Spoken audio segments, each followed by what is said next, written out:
നമ്മുടെ റസൂൽ സല്ലല്ലാഹു അലൈഹി വസല്ലമയോട് നമുക്കുള്ള ബാധ്യത, അവിടുത്തോടുള്ള സ്നേഹം സത്യസന്ധമാണ് എങ്കിൽ അതേപോലെ തന്നെ അവിടുന്ന് വിലക്കിയ കാര്യങ്ങൾ, അവിടുന്ന് ഒരുപാട് കാര്യങ്ങൾ നമുക്ക് വിലക്കിയിട്ടുണ്ട്.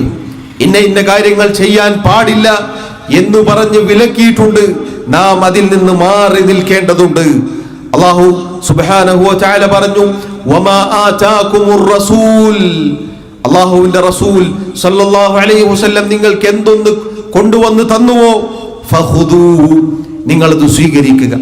വമാ നഹാകും അൻഹു ഫൻതഹു, അവിടുന്ന് എന്തൊക്കെ നിങ്ങളോട് വിലക്കിയോ വിരോധിച്ചോ നിങ്ങളത് അവസാനിപ്പിക്കുക, നിങ്ങൾ അതിൽ നിന്ന് മാറി നിൽക്കുക, നിങ്ങളത് ഉപേക്ഷിക്കുക.